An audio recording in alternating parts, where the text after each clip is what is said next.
Oops, sorry for turning off my video there. I think now would be probably a great time to get started All right. in an official capacity. Mm. And I just wanted to do a little brief introduction. And first of all, mention that this artist talk is being presented by Neutral Ground Artist Run Center. And it's in conjunction with the exhibition that's up in our main gallery currently, entitled Attilla's Mirror Shop by Ufuk Gueray.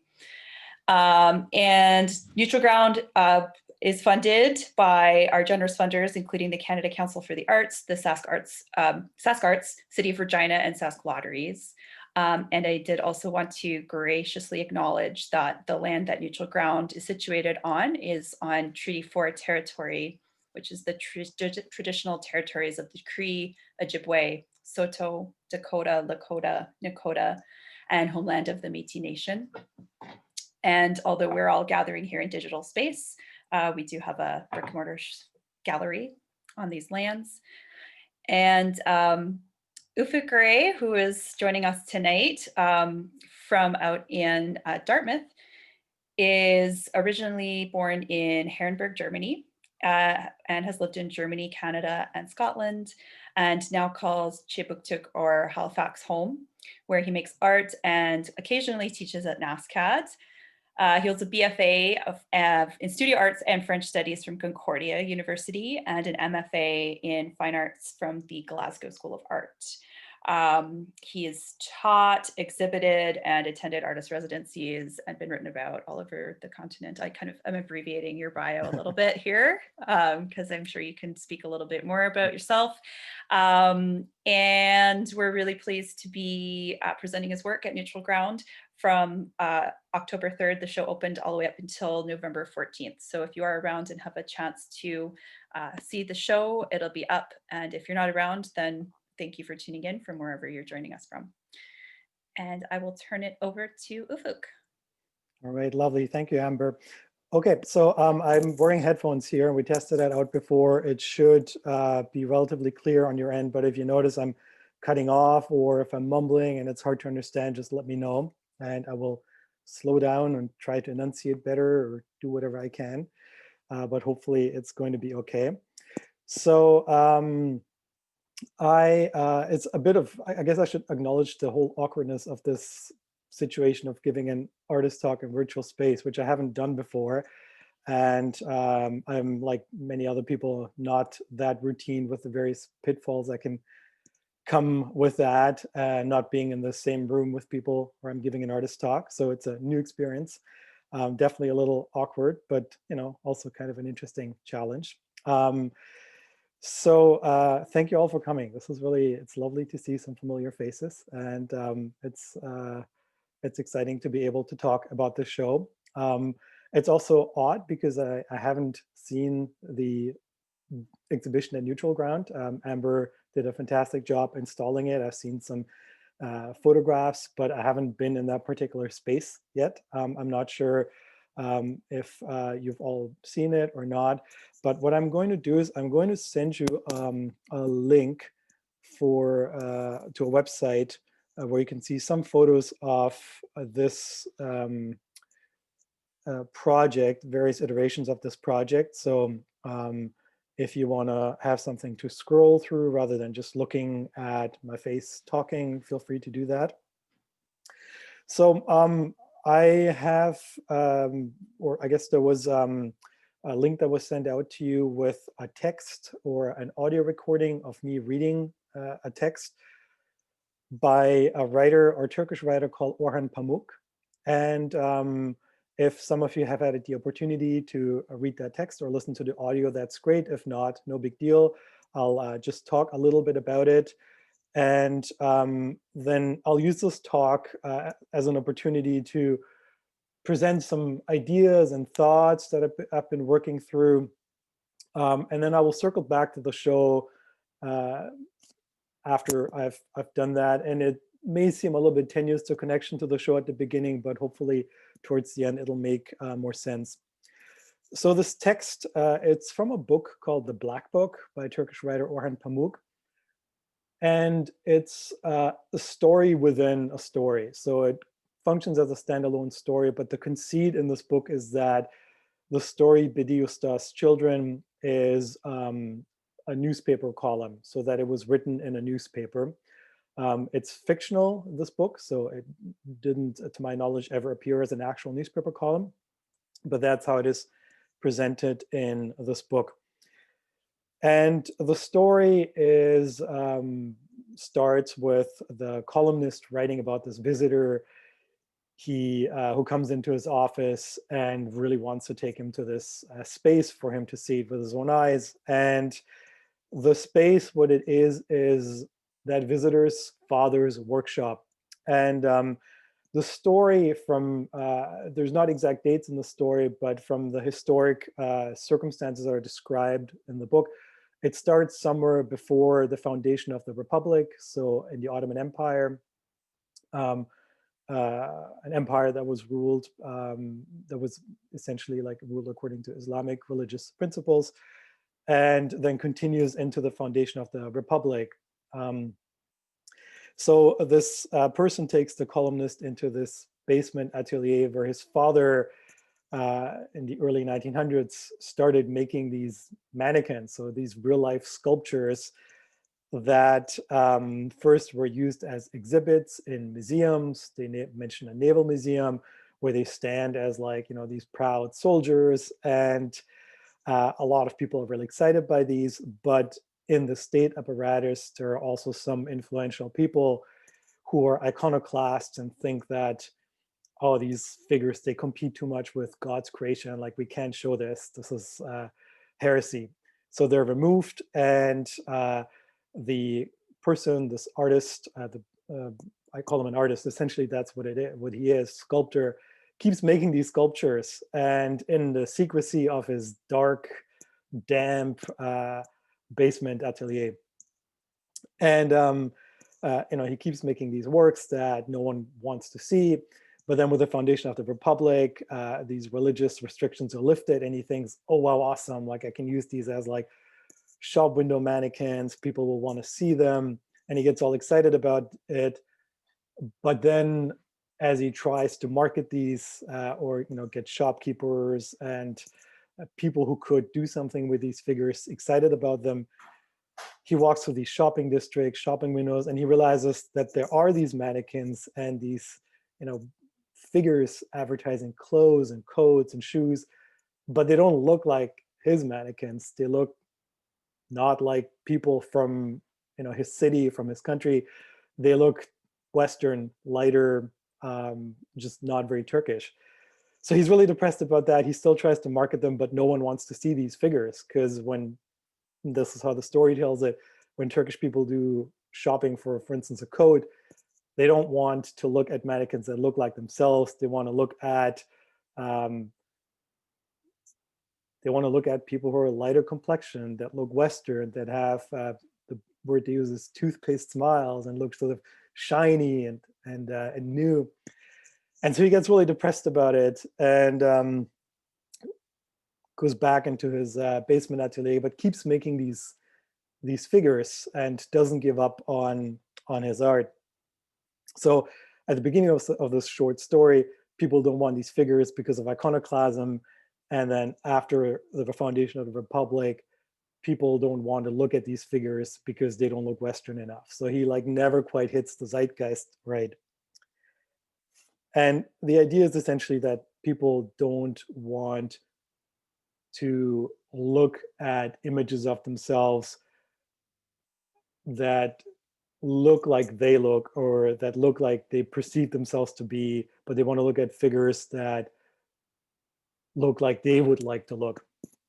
So that already is kind of a lot sort of like packed into that little story, and a really interesting idea of, you know, wanting to see yourself or not wanting to see yourself, not wanting to see yourself represented. They also talk about the gestures of these figures, and this is something that I'm trying to like sort of circle back to the project that I've been working on for the last couple of years.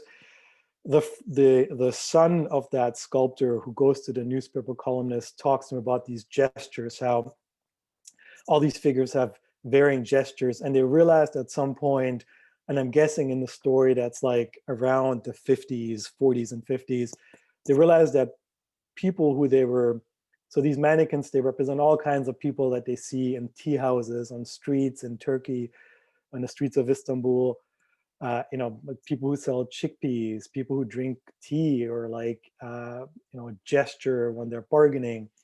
They copy all these gestures into these figures, these gestures that are very typical for the people that they see and observe in those streets. So in a way, like it's a museum of mannequins, but it's also a museum of gestures. And somewhere down the line, this father and his son, they're working on these figures, and they realize these gestures are like starting to change, and they can't quite figure out if gestures are all about like people imitating each other and adopting gestures and uh, creating that as a kind of like body language, and they're imitating each other. If it seems like suddenly they're imitating someone else, who are they imitating? What is going on there? And at some point, in this like flash of like recognition, they realize it's films, it's American films that are getting imported to Turkey, and they start imitating gestures from films that they pick up and are losing their old gestures. So this museum that they're building, this underground museum of mannequins, essentially starting to become a museum of lost gestures, of something that's in a way fairly immaterial, although they're all physical objects, physical sculptures. They're also records of these gestures that are essentially in the process of being phased out. And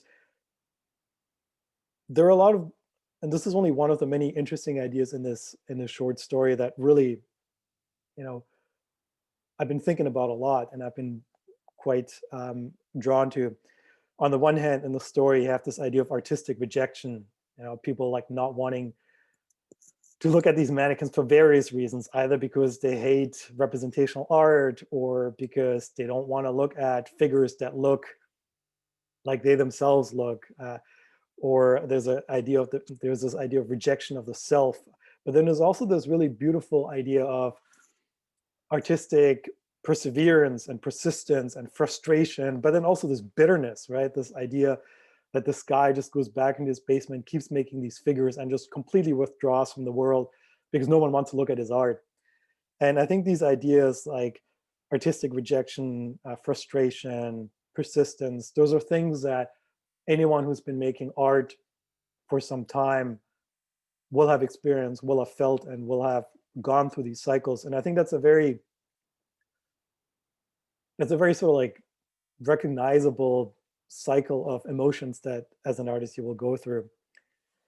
And then this idea of gestures as something that is in constant change, I found was also really interesting, that there are like things like cultural artifacts that are both material and immaterial, that are in a constant process of change, and sometimes changing quickly, but also sometimes changing imperceptibly slowly, that we don't realize that something is gone until it's already gone. So, the story is fictional, and I'm not really sure how different gestures in Turkey were in the 20s to the 50s, or Germany or Canada, or wherever. But when I was reading the story, it reminded me of this book that I picked up quite a while ago, which I'm just gonna take over your screens here because this is pretty neat. Share screen. Okay. Share.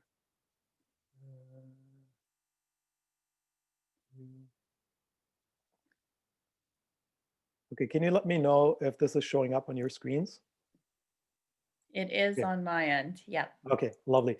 So this is a book that I picked up quite a while ago. It is by a British photographer called John Everard, and English is not my first language. I have quite some trouble pronouncing his last name, but he was actually, his birth name was Edward Forward, as in the opposite of backward. So he changed it. I guess he thought it was not a good artist name. So known as John Everard.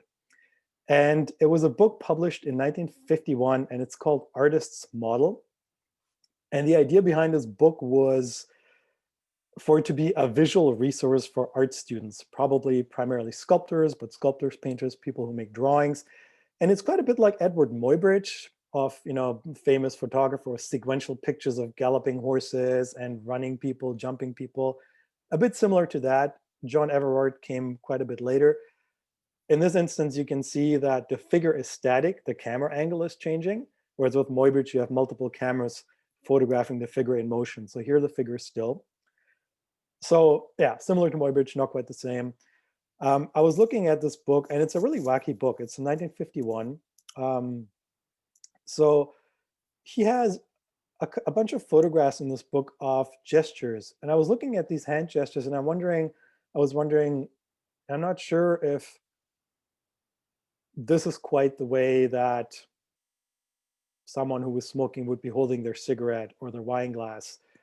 Or, when you look at this image, the top right, the phones don't look like that anymore. So the objects change, and that means that the way we interact with objects changes.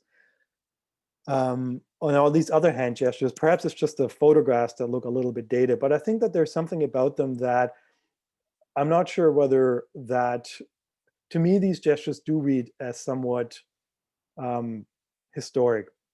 Sometimes it's just the tools that change. So I don't think that many people use this type of tool at the bottom range there to drill holes or whatever it is that he's doing. So tools change, objects change, activities change, but then also fashions change. With people being very active on social media, a lot of I find it's kind of interesting to see how consciously people have started modeling for their Instagram or their Facebook, but still, these gestures, like those particular shoes, that particular umbrella, like I don't know if this gesture to me reads, like, to me it reads as a historic gesture. Then when you look at this, the top right, this person like with the suspenders, I mean, not that many people wear suspenders anymore. The way that this person's holding the teacup, maybe these things change very slowly, but just the idea, whether basically I'm taking this story with a grain of salt, but this thought behind it, the idea that there are cultural, material, and immaterial artifacts that change slowly. I find that a really interesting thought and a really interesting idea to try and develop a sort of more alert consciousness towards. So this is where I'm circling or trying to circle back. I want to try to circle back to the exhibition Attilla's Mirror Shop, where one of the ideas behind the show was to come up with a project that could function as a family business turned art project, but also as a way of creating an exhibition that's perhaps in part a sort of documentary in exhibition form of something of a personal story or personal histories that are not really important enough that anyone or that many people care about, or that it's necessarily worth keeping, but to come up with a project that would sort of like create a sort of temporary archive of actual memory on a fictionalized memory. And I think this idea of like fictionalizing memories was something that attracted me with this project. So for those of you who've seen the exhibition, or I guess if you haven't, maybe Amber, Did this you might want me be a to? good time, Yeah. to put up the photographs.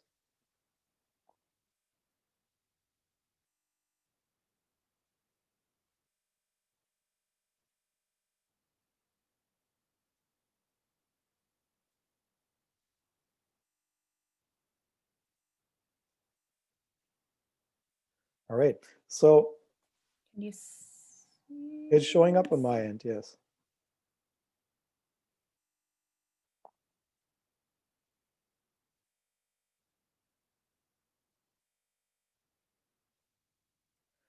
Okay, so you can just sort of like rotate through the images as I talk. That's probably the best.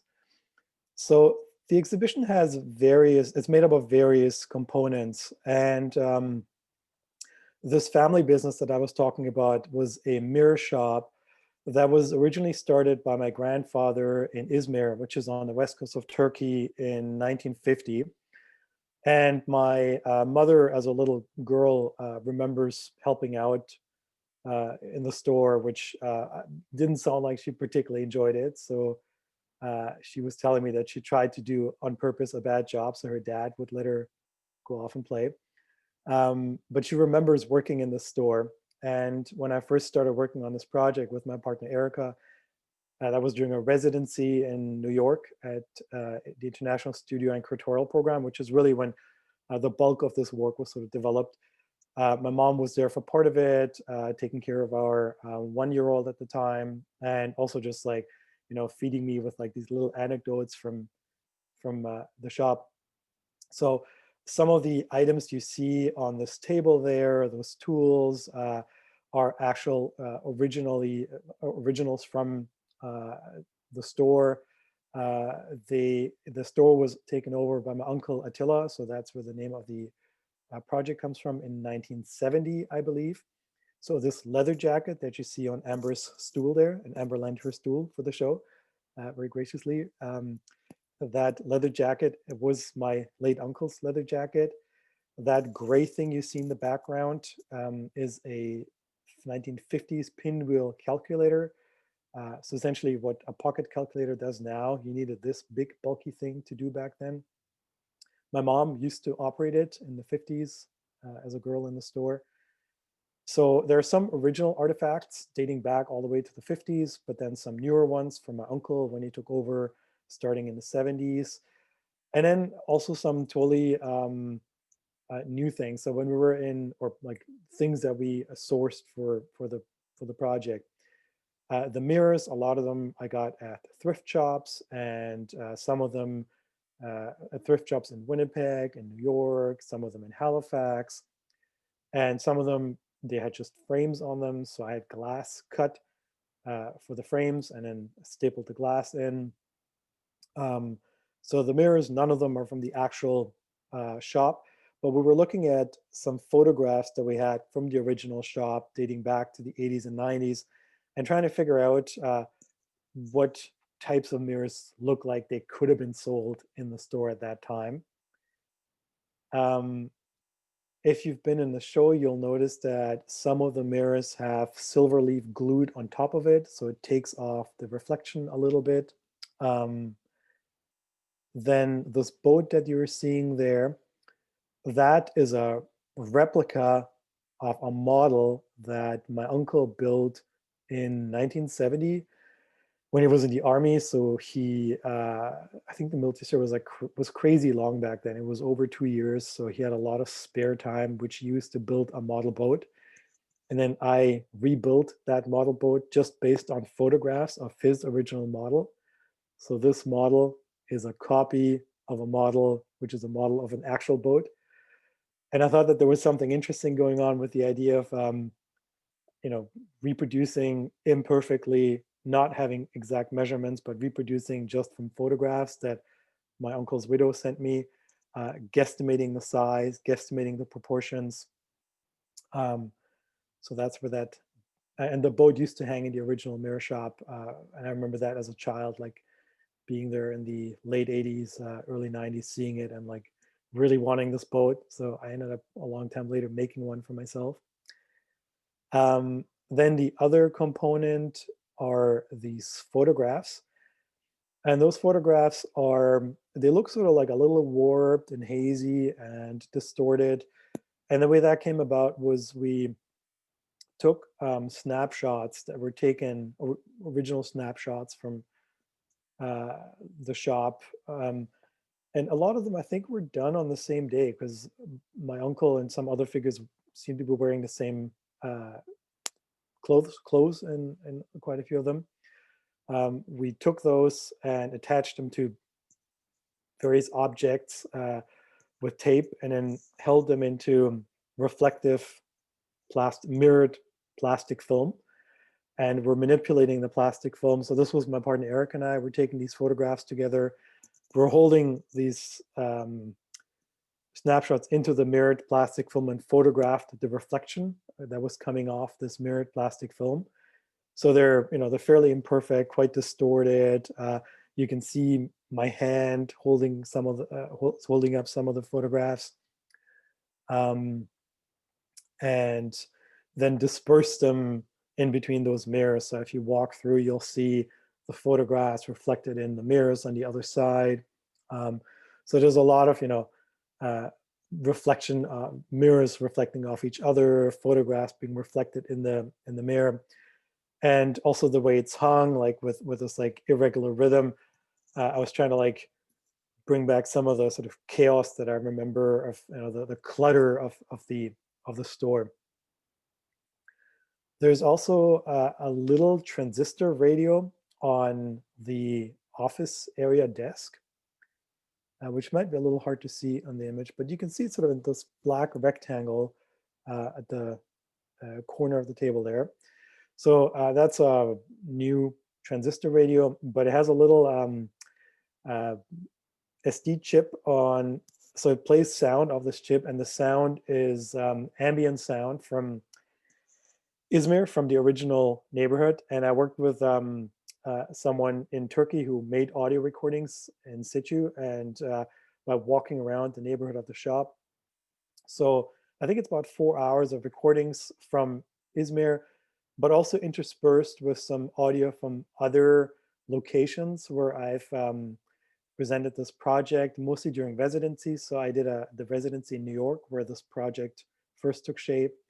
Last year, I did a couple of residencies in Greece, where I traveled in Athens and Crete and some other locations where I did some recordings. So there's a kind of like idea of like dislocation, that this mirror shop started in Izmir and then went to New York and then to Halifax and to Regina. So I like the idea that it's this family business that's sort of like moving around, that it's a kind of itinerant business, and the sound is sort of like, it sort of emphasizes the idea of dislocation, like this idea that the mirror shop has like various iterations in different places.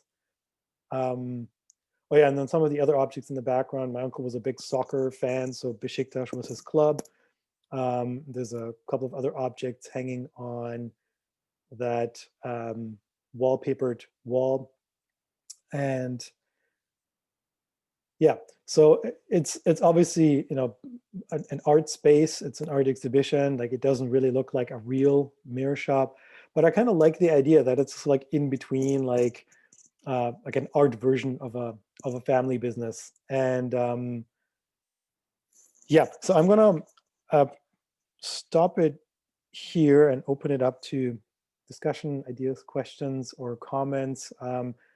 Have any of you been able to go and see this exhibition in person? No. So Well, either I way, have. like, yeah. So either way, like, would do you have any comments or anything you'd like to share? I have a couple of comments, just kind of riffing very incoherently. Mm-hmm. I think what struck me when I was thinking about your show is the relationship between memory and photography and mirroring. I know when there's like a phrase that sticks in my mind that was used in the early days of photography that described the photograph as a mirror with a memory. Mm-hmm. So I'm kind of interested in, and I'm not remembering my Roland Barthes very well here, but the relationship between the photograph as a physical object, the image, and memory. And for me, photography is kind of a medium that's sort of racked with anxiety, because we have very kind of high hopes for photography in terms of capturing these very precious memories. Mm-hmm.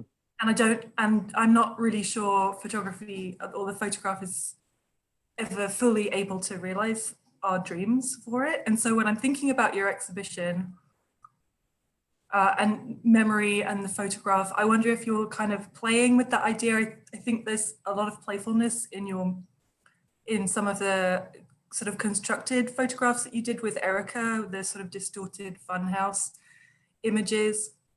And I also kind of like, sorry, this is slightly off topic, but I kind of enjoy how I feel like there's a bit of a synergy, an overlap between your practice and Erica's practice, because I know that she's kind of used similar techniques in her work. I have like, I'm looking at this photograph that Erica did that I have on my wall here, which is called Trisha.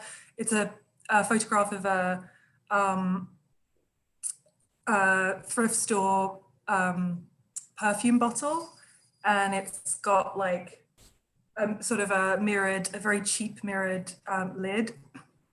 And you can see her in the lid, basically in this sort of very distorted way. And so I thought there was maybe like an interesting continuum of this family business happening here, where you've kind of playfully incorporated Erica physically in the images, because I know that she appears, I think, in some of the images. Yeah, she does. Maybe a little bit in this kind of warped mirror photography technique that she's sort of like touched on in her work. Yeah, I think, sorry, go ahead. Well, and also, sorry, this is very long and very incoherent. And I know you primarily as a painter, so I'm also thinking about this work in relation to your painting practice. And there is painting in this exhibition. I mean, I would consider it painting. I don't know if you would, the kind of silverleaf mirrors. So yeah, I'm kind of interested in how this installation or this project relates to your painting practice, if you feel it does at all. And yeah, how you feel about the relationship between kind of memory and photography and mirroring. I don't know. Sure. Yeah, I mean, I guess I have to sort of like, there's multiple questions, right? So yes, I'm sorry. gonna have to try and keep in mind. I'll start with the idea of how it relates to, or the question of how it relates to my my more sort of like core practices in the studio. And I think that that's something that it's a bit of a difficult question to answer, but one way in which I can do that is that Erica and I, so my partner Erica, she does painting, but also a lot of other, works in a lot of other media as well. And one of the things that her and I have often talked about is this idea of your connection to the histories that inform your work, and were the artists that you most, that artistically you feel the most kinship with, like historic artists, like living artists, but also historic artists, like particularly, you know, the further back you go, are, you know, to what extent you feel, I mean, of course, like people, art historical figures, who becomes important, who becomes influential, very often reflects the power structures in which these people do become important and influential, and do become, like art historians pick and choose how they want to build an art history, right? An art history that is coherent and makes sense, and or societies do that as a whole, like create a kind of like art historical chronology that makes sense, that makes, in their minds, represents what a culture is, and in a sort of like overarching way. But it's a bit difficult for a lot of people to, on the one hand, see all these artists that they're excited by, that they're interested in, whose work they admire, and whose work they feel a kinship with, that has a strong influence on their own work, without feeling like, with feeling basically excluded based on gender or background, or, you know, a whole bunch of things that makes them unlike a lot of people who came before them. And I think that that is something that, you know, for me, like realizing that most painters whose work I admired, and most artists who were sort of informative for my own work, especially the further back I went, like the further back you go, the less diverse it seemed like they were. And I felt like, you know, I didn't want to do this thing where I was like, okay, you know, I want to like only look at, I also feel fairly disconnected from my Turkish background. Like there's just not, a strong enough connection there with having been born in Germany, having lived in Canada for like, half my life now. I didn't want to like, I just try to figure out like what kind of history can I connect to that's really my own. And, going back to 1950 is not a particularly long history, but it is my own because it connects with my own family. But then it also draws in Erica and draws in, my late uncle's widow and all these other people who've helped me do that. And that was kind of a neat way to come up with a project that was like, I was pretty well rooted in. And I think in most of my painting practice, like, the works of artists that I look at, like post-impressionist, ab-exers, German expressionists in the 1920s, like, I mean, I love a lot of those works, but sometimes I do kind of wonder to what extent can I own them? And I mean, of course, as an artist, you own what you love. And if you love something, it's yours. And no one can tell you that you can't love something, right? But it does sometimes become a little bit tricky, right? Like I felt disconnected, and I felt like this project helped me bridge this and come up with a way of working that connected to my own biography in a way that I hadn't done before. And maybe it was just for this one project, but it felt useful. And in the idea of like photography, and I'm just trying to remember your question now, the idea of like memory and photography and the anxiety of it, I think that's totally true. Like every time I look at a photograph from like more than a year ago, I'm like, oh my God, I look so much older now. And I don't think you quite get that with other ways of, I mean, I guess, I don't know, if you look at a drawing or a painting, maybe that's less anxiety laden. I don't know, but for sure there's something about that. Even just looking at those like pictures from me hanging out at ISCP in New York at the residency with my kid who was just one back then and couldn't walk, and he looked so much smaller. And my mom now looks a little bit more frail than she did back then. Like there's something about it that's just like a bit stressful. But I felt that photography certainly was the right medium for this project.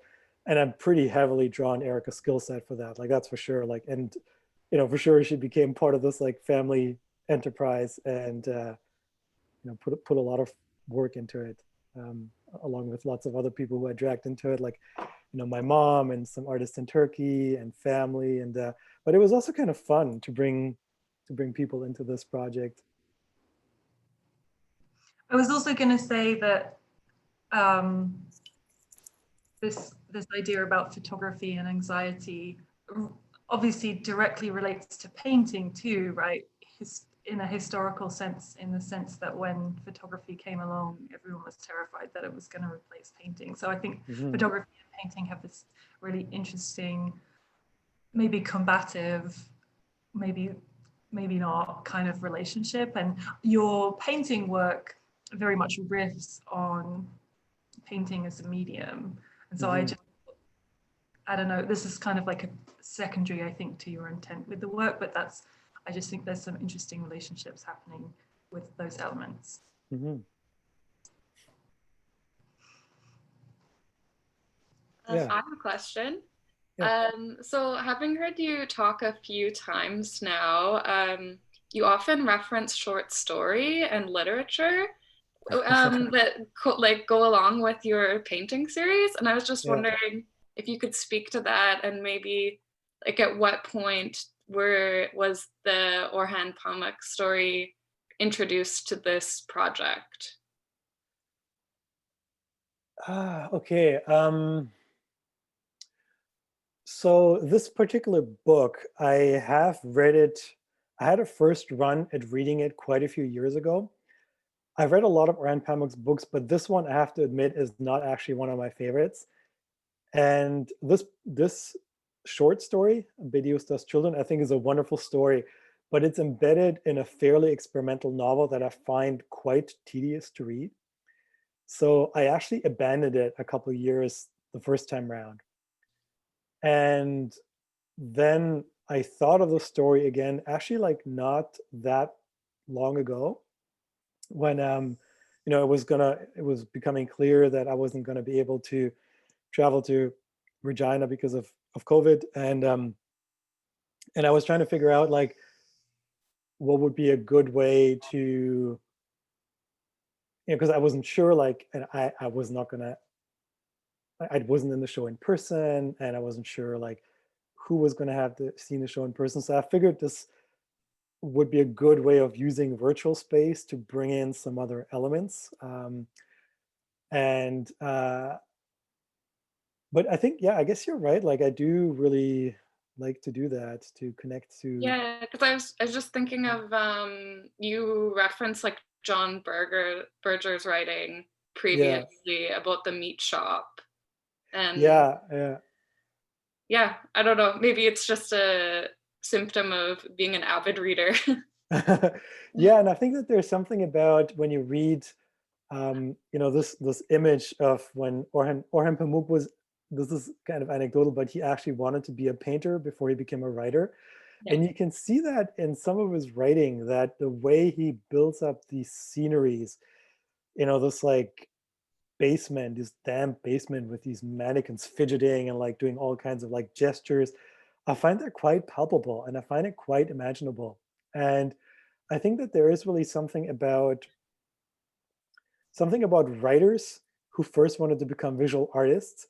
And that is like Berger, he, I don't know if he wanted to for sure become a visual artist, but he did draw. So he Right. did make images. And I think that there's something about writers like that where they seem to have a good ability to um, write in a way that makes it fairly easy that makes it quite possible for the reader to imagine those things that they're describing in writing. And yeah, and I guess like sometimes I read these things and I'm like, when I was uh, reading the story, it also just resonated with my own personal experience, like this idea of like um, how, you know when I was thinking about how my uncle and my grandfather were involved in a business meant to help people see themselves, right? And of course, like on the one hand, like using mirrors in an art project, it's like, oh my god, like it's such a trope, and that felt sort of like, part of me was like, don't do it, don't do it, don't do it. But then on the other hand, I was like, well, I mean, my grandfather made mirrors, my uncle made mirrors, like maybe it's okay for me to make mirrors for this one project. So I just went ahead with it. And this particular story, just like I read it and I was like, oh wow, this is kind of interesting. Like this person is trying to like make these things to show people, hey, these people look like you, and the people are like, no, I don't want to look at myself. And yeah, I felt like that there was some kind of resonance there. But yeah, there's lots of wonderful stories out there. Yeah. This is No, one of I them. thought it was a really good pairing. Thanks. Yeah, I also appreciated the pairing. And yeah, like I had reached out to you like a while back before the exhibition was installed at all about providing a text. And often like we ask artists if there are any texts that were informative to the work or just influential in your practice overall. And I was like very happy that you provided a piece of fiction, first of all, as an avid short story reader myself. Yeah. And also like the more I've sat with your show, it sort of, it, it feels like it resonates in the sense that your show feels somewhat like a short story. Like we're sort of placed into this location and we're given this slice of a situation of a person's life. Um, it's not like an epic novel. It's not like a huge retrospective. It's this Hmm. very personal kind of anecdotal moment or maybe a few moments in time. Um, so yeah, listening to the piece again with you reading it last night kind of brought some really nice parallels without being too literal at all. And the thing that I was wanting to maybe ask if you wanted to speak more about, I was just like struck by I guess the lost gestures and the emphasis on gestures in the writing piece. And it was just making me think a lot about how deeply embedded different cultural influences, different physical locations are really embedded in our bodies. And that kind of came through the story. And I was wondering how that maybe or maybe didn't fit in with your exhibition, and specifically with your own relationship to like your Turkish past and your uncle, and being someone who's moved around a lot. Yeah, I was just wondering if you'd had any more to say about that sort of embodied gesture. Yes, I'm trying to understand the question, and could you simplify just the question a little bit more? I'm not sure I understand exactly what. Yeah, I'm not even sure if it's like totally a question. I was just thinking about the notion of lost gestures and how our gestures do change over time based on different cultural, physical, generational, regional influences. And then, yeah, just in your, and maybe this is true, maybe this is me just reading my own interpretation into it, but I'm just wondering if like in your process of working with your uncle's artifacts and with his shop, were you noticing any different, maybe like embodied feelings or gestures that have changed from yourself as somebody who was born in Germany, moved to Canada, and with your family in Turkey? Like, is there kind of like body-based gestures that you're feeling are different or even kind of noticed in the process of making this work? I don't think I would go that far. I mean, you know, I was working on this project as an artist, and I think as an artist, you like making art is about sharpening your sensitivity and your sort of like visual apparatus to, you know, sounds and shapes and forms and sights. And of course, there's a kind of intuition when you make visual work, but I think there's also you come up with an idea, you have an idea for a project, and then you just work through it, and it just I just want to make it work as a project. I wanted, when I put up the work, I wanted to function as art that seems like it does something when you walk through there.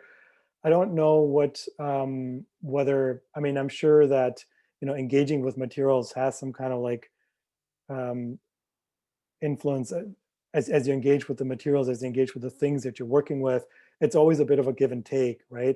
Whether I could completely quantify that in a sort of like straightforward way, I kind of doubt it. I mean, in terms of like residual things, like what is there of my, you know, my parents' history or my own history in the work, I think whatever experiences we go through have an influence in the work.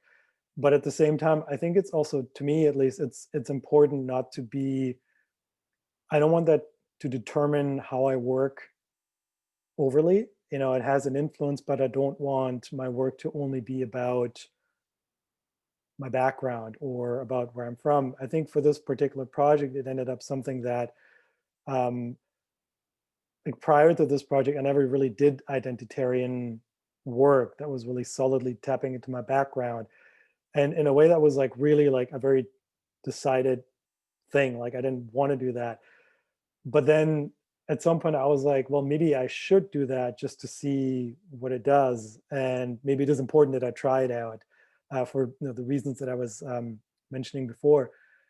And I mean, it certainly brought back some memories, and it brought back sort of like refresher of the things that I did. I was digging in my own, you know, very hazy mental archive of my own experiences back then.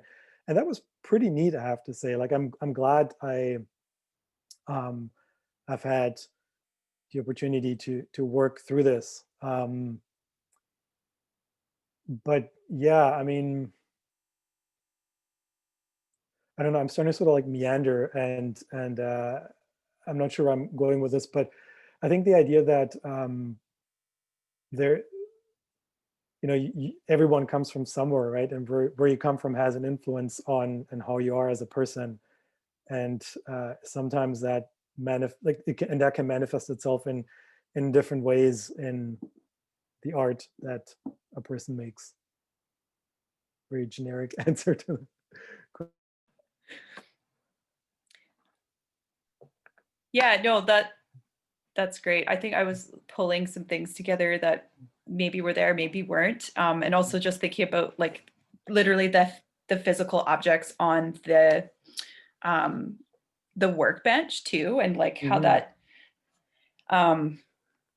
like I never really thought about mirrors as an object that was handcrafted or made. Like obviously there's something we all look at and have, but then, you know, to see these tools, some of which would have been used to make mirrors and some of which are like used for other adjacent tasks. And just thinking how that would like impact someone's body and like over time working in that sort of craft. Oh, okay. Yeah.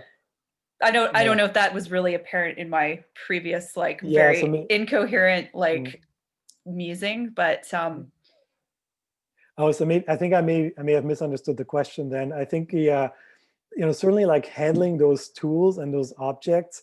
I mean, you know, I didn't really I used some of them when I was so I got the glass cut because I'm actually pretty clumsy and didn't want to cut myself like I did today.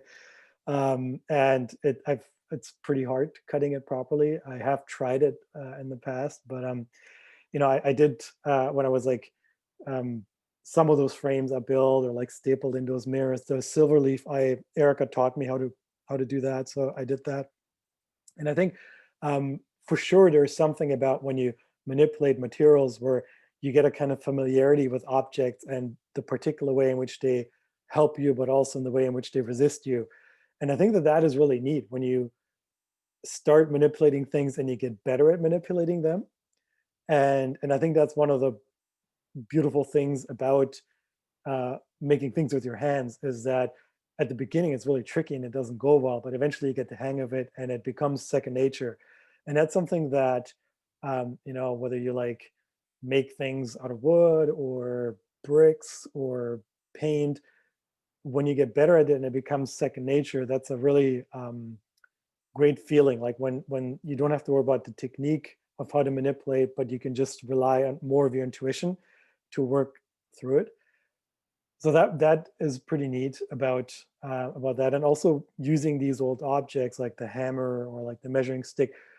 What I thought was really neat about them was the grime that's on them and a few like, you know, the nicks and the scratches and the fact that like, you know, like they've been touched by, you know, various hands many times over a long stretch of time, and that some of that same grime is still there that's accumulated on it, and that then becomes a record of like the constant use of those objects. So some of the objects that are on the table are new, which I purchased in, you know, New York or wherever, but then there's also some old ones in there, and I thought that was something that I also did want to do to like combine those old artifacts that I actually did use during the residency to make those mirrors with also some new stuff. So I did want it to have this bit of a workshop feel, not so much, you know, going to like a museum where you look at like ancient Roman artifacts or whatever, and the things are behind glass. I wanted them to be there and reachable and touchable and usable. Could I just ask another question kind of in that vein, perhaps? Why was it important to you to fabricate the boat?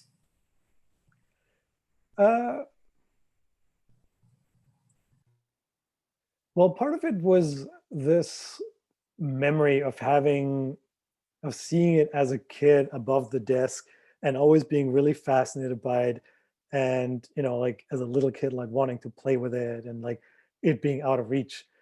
And, you know, it was like something that my uncle spent a lot of time making and probably just didn't want me to wreck. So I didn't really get to play with it, understandably. But then also just like thinking about it a long time after and wondering, hey, what did this thing actually look like? And then, you know, asking my uncle's widow to send me photographs of it. And of course, like it totally changed in my memory over this time. And then seeing it on the photograph, I thought it was also kind of interesting that the way it was built, maybe that's just me imagining it, but it did look a little bit dated this model. Like it did look like, oh yeah, this looks like something built in the 70s. So when I built it, I think it was just like a weird fascination of like, could I do this? Yeah, I think I could do this. Why don't I do it? Just so I've done it, because I knew I mean, I'd never done it. I'd never built a model boat before. I knew I was never going to, like, I think I'm never going to do it again. And I think that's one of the great things when you're making art, is that you don't have to really become, you don't necessarily have to become really good at something. If you can do something just once and then never do it again. And I find that that's kind of this weird freedom that art making affords you, that you can do a wacky thing just once and then that's that. It's not a very profound reason, but You let Orhan play with the boat ever now? not yet. He's in a too destructive age. Yeah, maybe when he's a bit older. Yeah, he's wrecking too many things right now. Oh, I think there's a question in the chat. Oh, that was me. I was like muted and then I just felt like I couldn't speak, but I can speak. Okay. Is there another? Sorry, do you want to just ask it in? I just want. Is there another wacky art thing I'd like to try just once?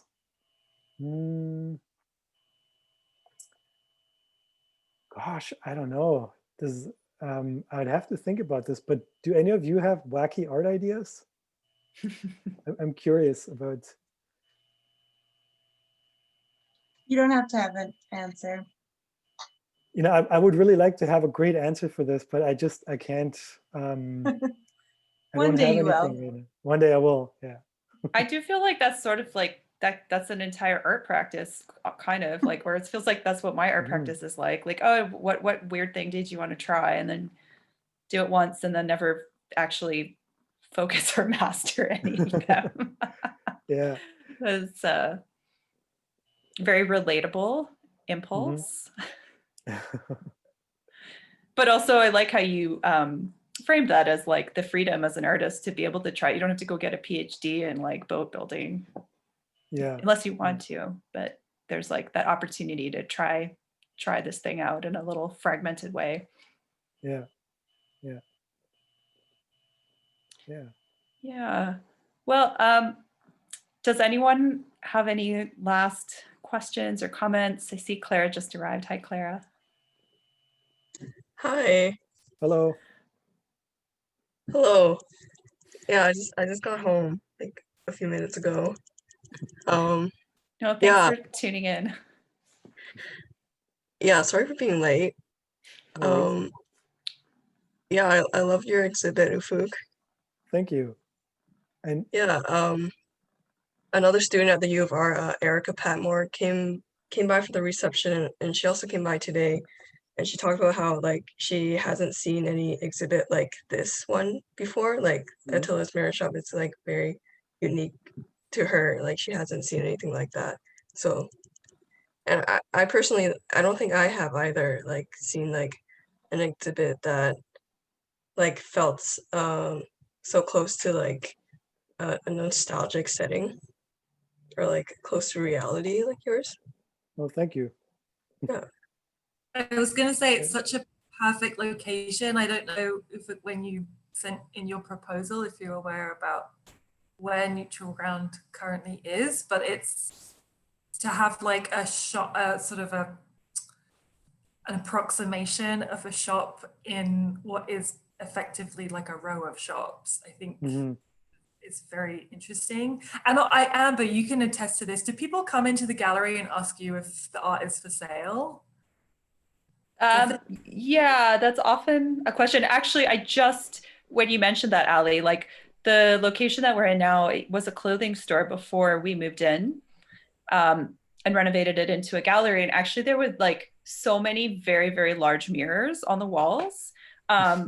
Many of which, like a lot of which I actually took to my studio, because there was like this 8-foot long mirror, and used it in a piece because it was like, this is a great a huge mirror, and then some others that ended up breaking, but like there was, I totally had forgotten about that history of the space, but there are still kind of remnants of the shop in the gallery. On the floor there's like black paint on the floor where there would have been a kiosk or any sort of shelving unit.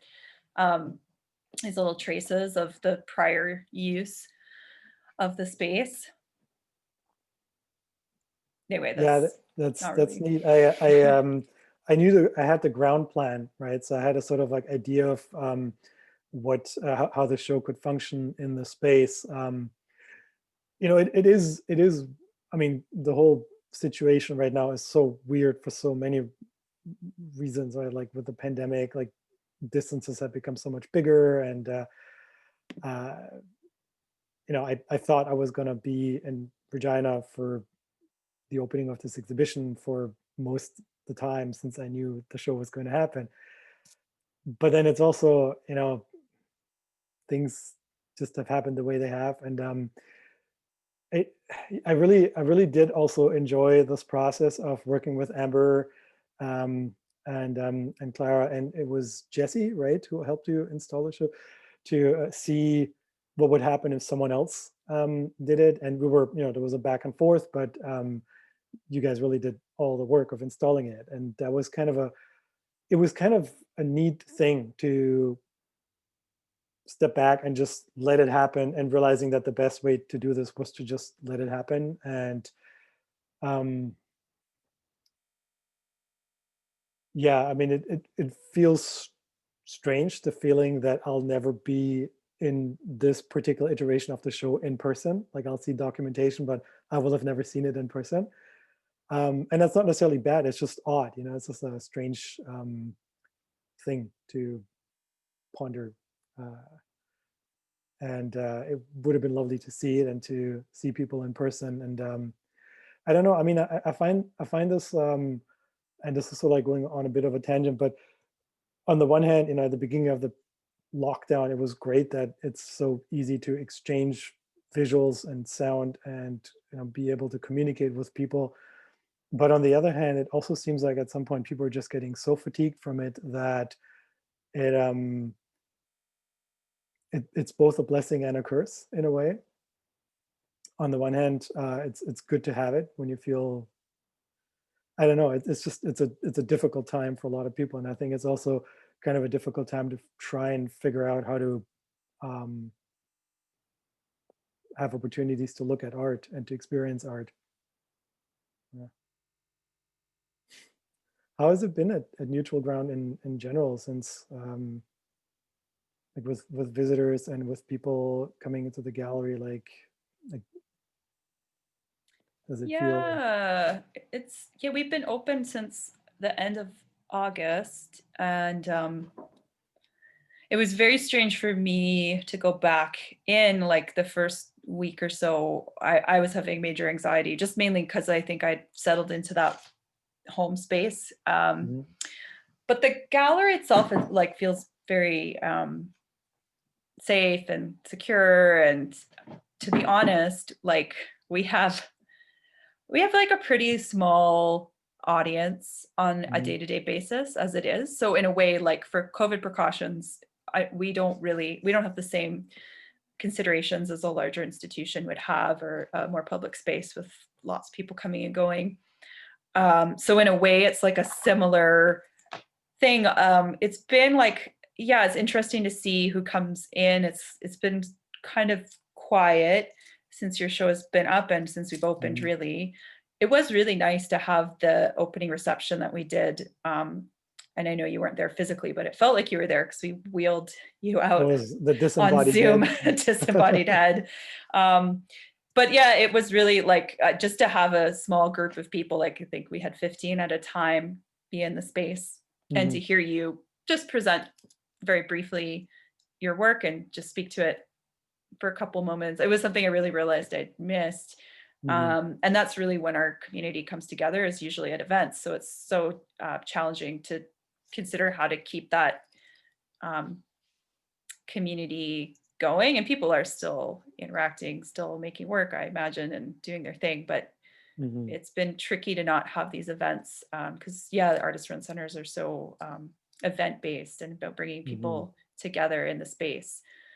So this is our first kind of official artist talk that we've done over Zoom. And I've enjoyed it. I kind of like miss those opportunities to just talk about art or hear somebody speak about art. I haven't tuned into that many Zoom artist talks. Maybe I should.